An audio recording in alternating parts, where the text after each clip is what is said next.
Salut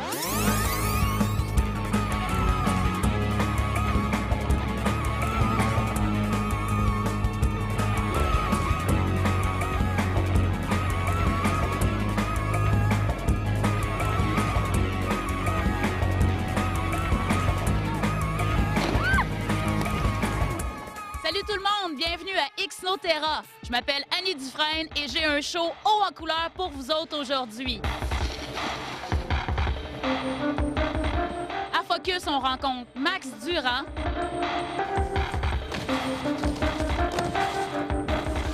On s'en va dans l'Ouest faire du backcountry avec Matt Baudry.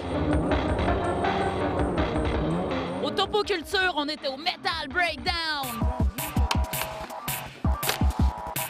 Mais pour l'instant, on est à Val-Saint-Côme pour le Bank Slalom, organisé par notre shop vedette, Atlas. Bonne émission, tout le monde!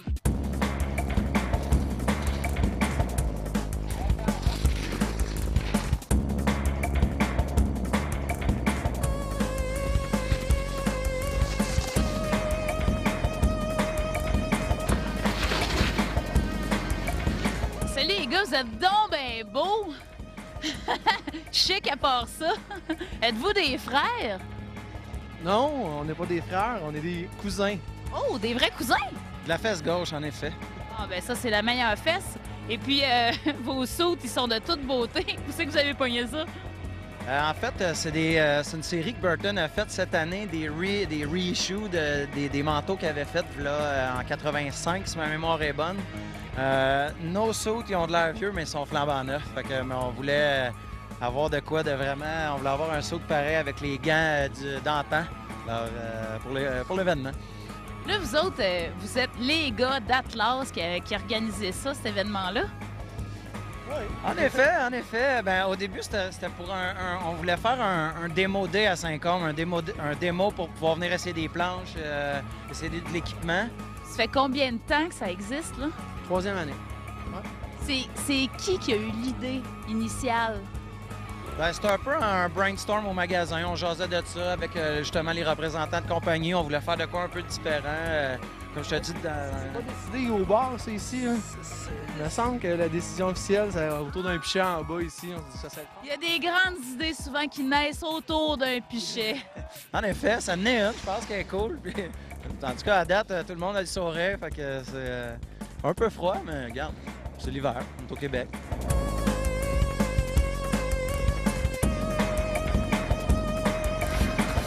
Pourquoi embrasser la cause de la sclérose en plaques? Ça a été une cause assez était là devant nos yeux. Personnellement, moi, ma mère s'occupe de la sclérose en plaques pour la Nodière. Elle est infirmière ressource pour ça. On a choisi l'association de la Nodière. C'est que tous les prix que toutes les compagnies donnent, l'argent va directement aux familles. Fait que c'est pas une association d'Amérique du Nord que tu sais pas trop qui que tu viens en aide. C'est du monde du coin. Du monde comme vous et moi, là, qui n'ont peut-être pas la chance d'être ici aujourd'hui. Fait que si on peut aider quelqu'un, ben, tout en se faisant du gros fun, mais regarde, je pense que c'est l'important.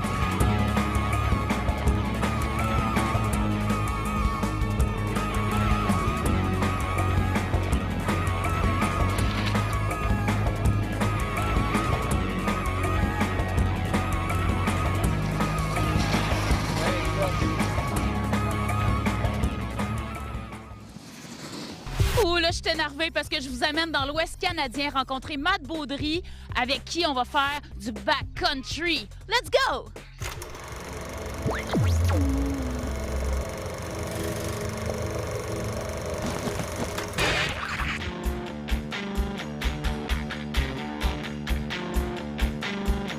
Salut, mon nom c'est Mathieu Baudry. Je vous amène aujourd'hui, ça va faire du skidoo. On est à Pemberton, British Columbia. Puis on s'en va rejoindre des boys, on va aller voir qu'est-ce qu'on peut faire là, essayer d'avoir du fun un peu.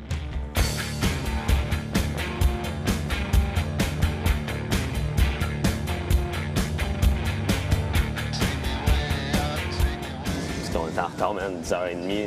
Je me suis levé à 6h le matin pour me rendre. Mettons qu'il ferait soleil là, après une dompe, là, ça, c'est la course. C'est le premier rendu. Tu te lèves à 5 heures, tu t'essayes de faire tout de ce que tu es capable de faire dans le noir. Là. le matin, le bonheur. Parce que quand le soleil se lève, c'est go time. Aujourd'hui, c'est plus mellow. Mais les boys sont déjà là. C'est pour ça qu'il faut se dépêcher.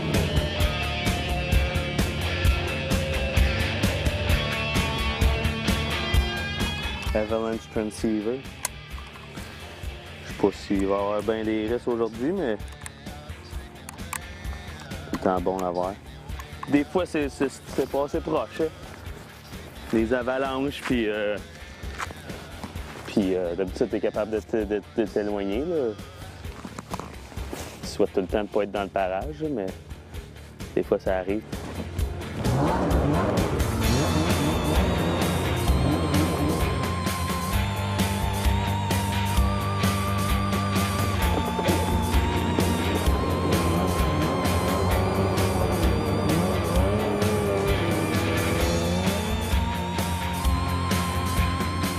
On vient d'arriver au spot.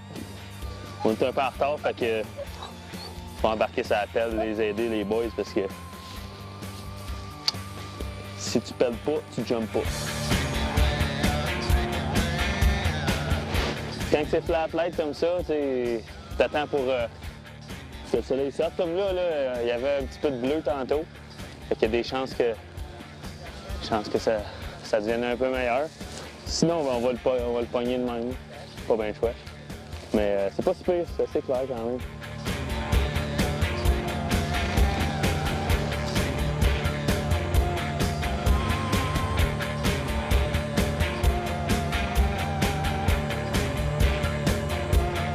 Aujourd'hui, on est à... What's it called?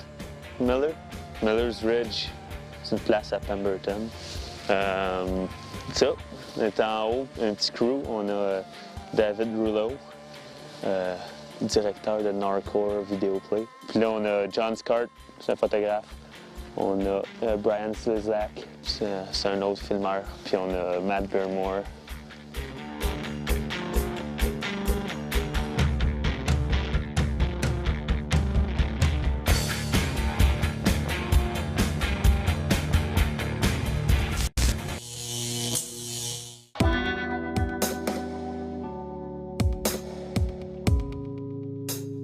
Fait qu'on n'est pas chanceux. Matt Bermore, le premier à y aller, il a quasiment landé, puis il a fait 1 ou 2 tonneaux, puis il a pogné un stump d'arbre avec sa tête. Fait que on s'est dit que on devrait arrêter ça de là. Fait qu'il n'y a juste pas assez de neige dans le landing. C'est plate, mais c'est ça. Ça arrive souvent que tu montes, puis tu peux pas vraiment rien faire parce que soit que la température elle tourne puis là ça devient trop mauvais, tu vois rien ou la neige elle devient pas bonne. Ou tu construis un jump puis tu l'essayes une couple de fois puis tu te rends compte que ça a mal été construit, ça n'a pas le bon angle ou quelque chose, puis t'es pas capable de te rendre au landing ou il est trop petit ou trop gros. C'est pour ça quand tu vois une bonne shot, c'est plusieurs essais, plusieurs fois qu'on a monté puis qu'on a essayé de lander quelque chose.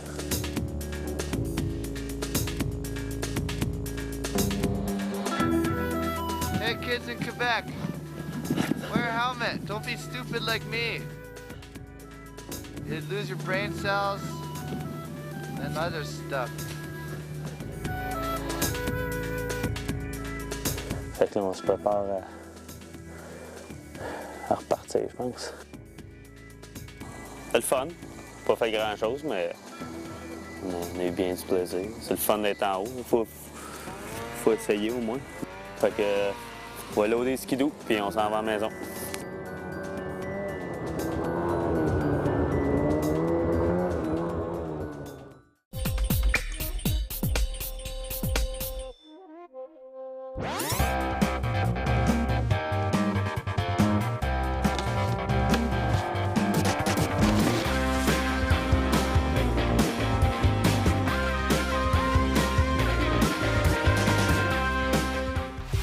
Salut, c'est Miguel Massé, vous écoutez Ex-Notera. Aujourd'hui, on apprend à faire un nose slide sur un rail de rue avec notre coach Yann Dauphin. Place au tutorat.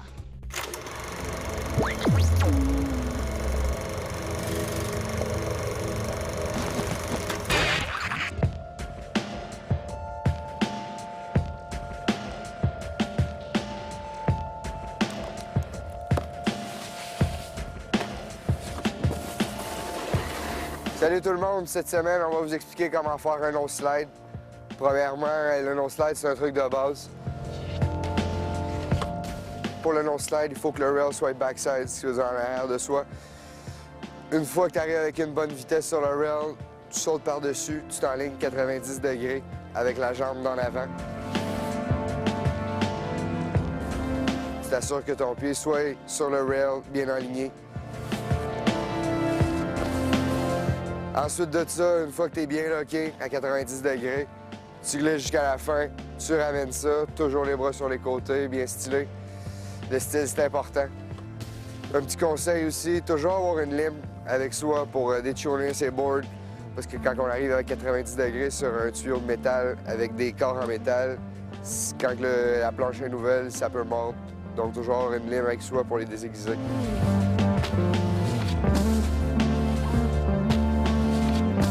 Sur ce, pratiquez le nose slide, puis on se revoit la semaine prochaine. Salut!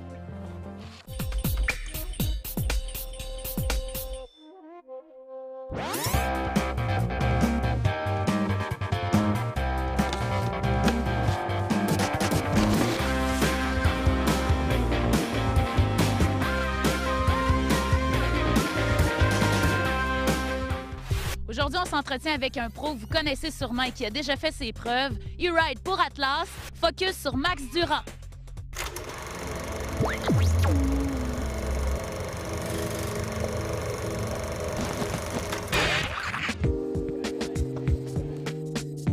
Ça fait combien de temps que tu fais du snowboard?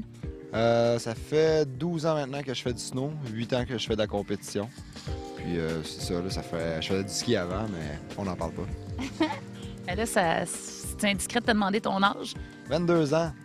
Ça fait longtemps, comment ça a commencé? C'est ça, je faisais du ski ici à Saint-Côme dans le temps, puis la mode était pas mal devenue au snowboard, puis moi j'étais tout le temps un petit casse-cou, disons, puis avec les boys d'Atlas, Dave, puis Steve, dans le temps, ils m'ont comme montré à faire du snow. Puis c'est vraiment de même que ça a commencé avec, comme je disais, les petites compétitions à Saint-Côme dans le temps. Les autres faisaient des petites compétitions pour le plaisir avec même pas de cash prize, c'était juste des prix avec des boards, des sauts, des gants, puis on tripait, on avait bien du fun. Le passage devenir pro, comment ça s'est passé? J'ai commencé à faire bien des compétitions. Au début, j'ai commencé à être commandité. Tu commences tout le temps par faire une vidéo puis être commandité par une boutique. J'ai commencé par être commandité avec En Équilibre à Laval. Puis après ça, j'ai gagné une grosse compétition à Tremblant quand j'avais 15-16 ans, le Côte Obscure. Ce qui m'a amené un autre commanditaire, Rossignol, qui par la suite, ça n'a pas vraiment débloqué. Fait que je suis allé avec Burton, puis qui étaient des bons amis à moi. Puis depuis ce temps-là, ça fait 6 ans que je ride pour Burton. Fait que je suis bien content, il m'aide beaucoup. On est à Bromont aujourd'hui, c'est une belle journée, il neige. On va aller faire des petits rails, des box, on va aller faire des gros jumps. Let's go, on va avoir du fun.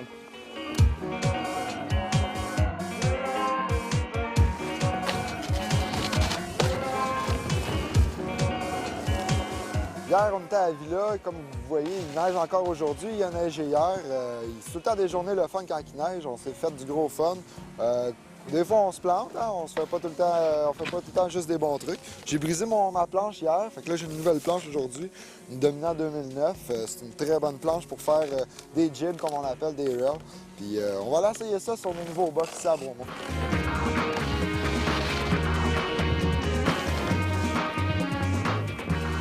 On va le déziguer un peu, il est neuf.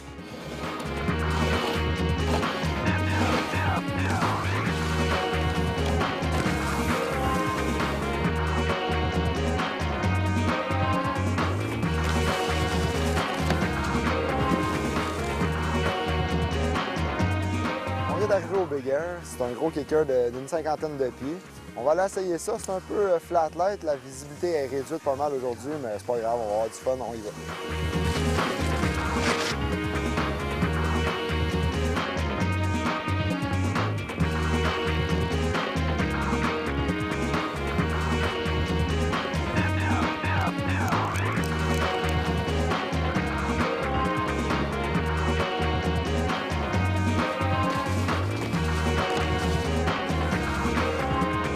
Ouais, les modules dans le bas sont bien setés, c'est seté pas mal à street.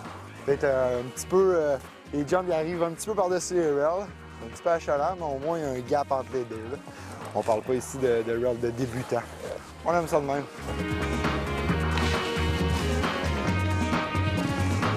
Moi, je ride plus à la Villa d'habitude. Bromont, c'est la deuxième fois que je viens cette année. Je suis extrêmement surpris par la qualité de la neige, les versants qui ont ouvert, le snowpark qui accote quasiment à la Villa. C'est sûr que je ne pourrais pas parler en mal de la Villa vu que je ride là tout le temps fixer mes chums, là, mais je suis bien surpris de la qualité ici.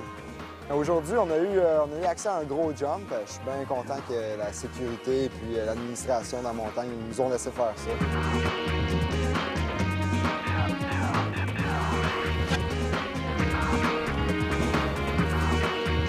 C'est sûr que c'est une super belle montagne quand il neige, là, beaucoup comme aujourd'hui. Tu vas dans les autres versants là, qui viennent d'ouvrir, puis la grosse pâle, là, rien de mieux.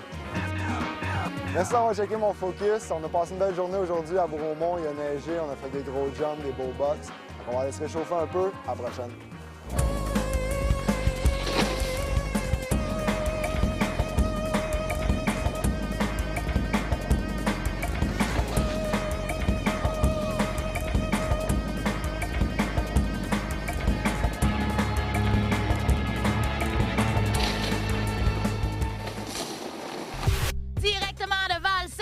C'est l'heure du Metal Breakdown. Place aux topocultures.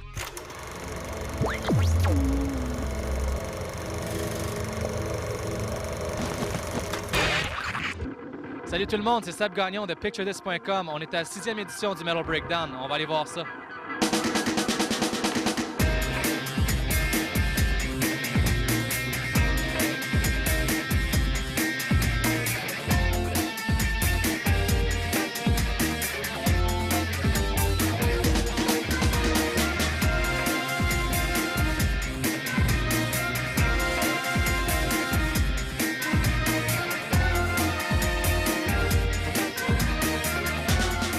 Le Metal Breakdown, c'est un concept qu'on a eu il y a 6 ans de faire un slopestyle de rail. C'est comme à la place d'avoir un slopestyle avec des jumps et des rails ensemble, c'est juste des rails, tu choisis ton parcours.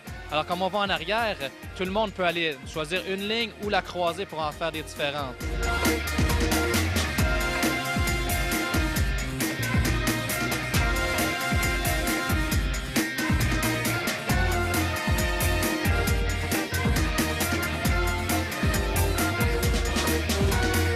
L'événement, des choses à même. Sébastien s'occupe beaucoup de l'engineering, du setup et des choses à même.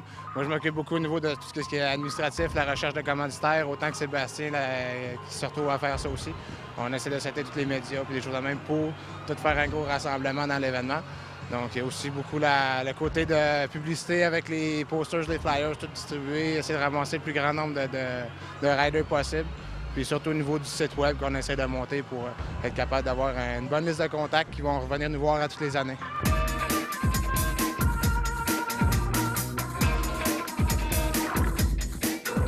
En 6 ans de Metal Breakdown, on a eu tous les participants du Québec qui sont des bons jibbers. On a eu Max Lejeune, Yann Dauphin. Tout le monde est venu au Metal Breakdown. Cette année même, il y a Ghislain Maupetit, la nouvelle superstar des rails, est ici. Guillaume Baudouin, Nick Baudouin, Nicole, l'ancien gagnant, du monde de Québec, Rimouski, Trois-Rivières. Tout le monde est ici aujourd'hui. J'aime toujours ça venir ici, c'est tout le temps le fun. Jam d'une heure et demie pour les qualifs. Après ça, il y a une finale, 2 runs jugés. C'est une formule qui est le fun.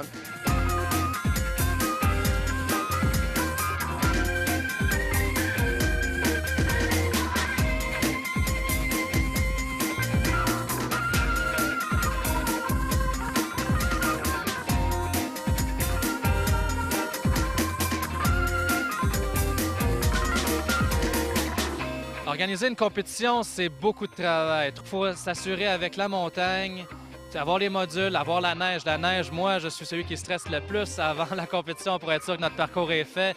Comme on a fini à 5h30 hier soir le parcours pour cette belle journée. Alors, comme je vous dis, ça prend beaucoup de temps de préparation. Faire un événement de même, on se part bien de bonheur d'habitude, même que la saison n'est pas commencée d'habitude quand on part ça. Fin juillet, on commence à faire les brainstorming, de savoir c'est quoi qu'on va rajouter, qu'est-ce qu'on va modifier, comment on va tout organiser. Après ça, on fait tous nos plans, puis dans le coin du mois d'août, on commence à lancer les demandes de commandites pour voir qui c'est qui va embarquer pour nous supporter. Parce que ça prend quand même un bon un bon budget quand même pour organiser ça. Puis on remercie beaucoup les compagnies qui nous aident pour ça. Donc c'est la grosse partie dans le fond qui est de trouver le budget. Puis après ça, c'est beaucoup de courir dans les autres événements pour monter le nôtre. Puis ça demande vraiment un certain temps, que je dirais pas loin de 4 à 5 mois faciles de production avant d'en arriver à ça maintenant aujourd'hui.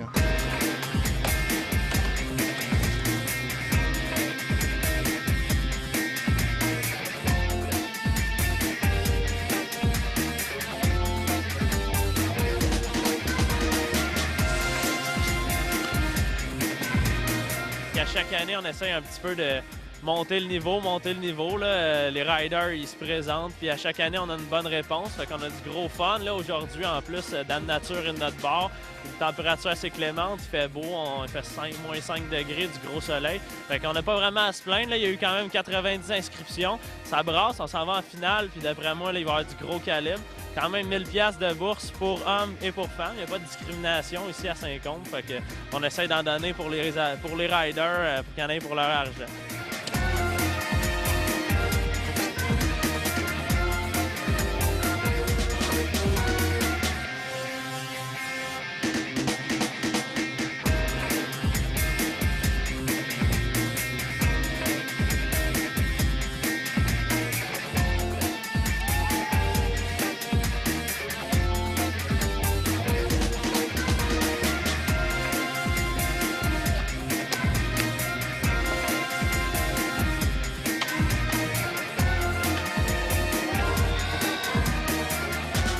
Alors là, il est temps que j'aille remettre les prix dans le bar. La journée est finie, et puis ça a été toute une journée. On a vu tous les trucs possibles. Je veux remercier tout le monde. Et puis, ce qu'il me reste à me dire, c'est on se revoit l'année prochaine. Salut, là!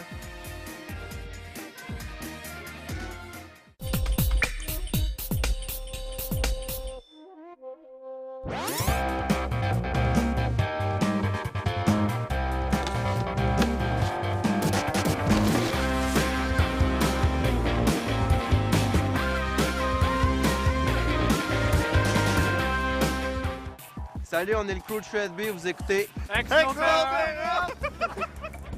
De retour à Val-Saint-Côme pour le Bank Slalom, haut en couleur, fluo, oui monsieur!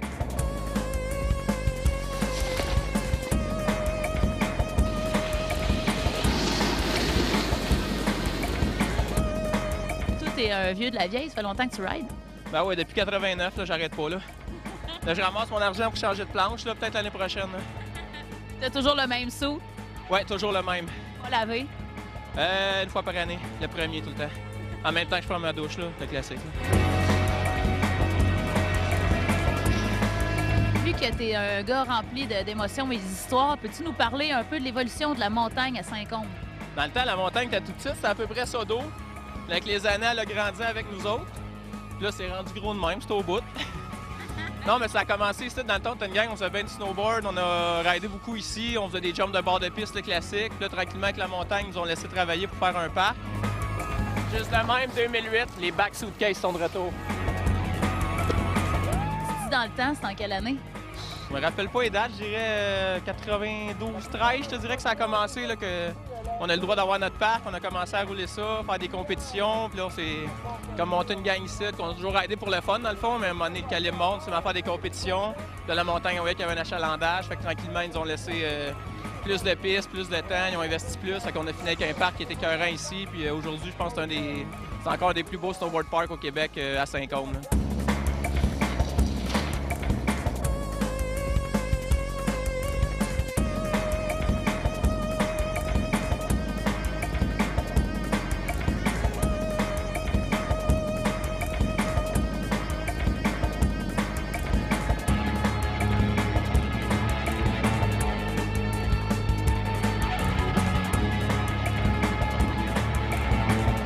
Ouais, Mike, gagnant du Atlas Bank Slalom, comment tu te sens?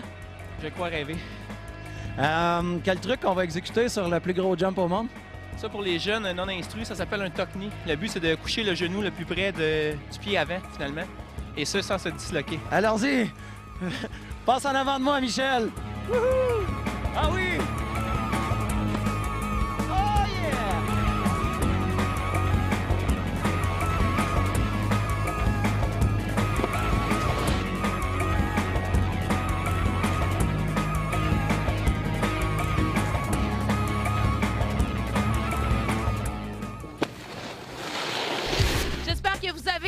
notre émission Raisin Zinzin trop banane du jour avec le Bank Slalom, les sauts de 80 et les moustaches. Revenez-nous la semaine prochaine pour une autre émission de Xnoterra. Ciao tout le monde!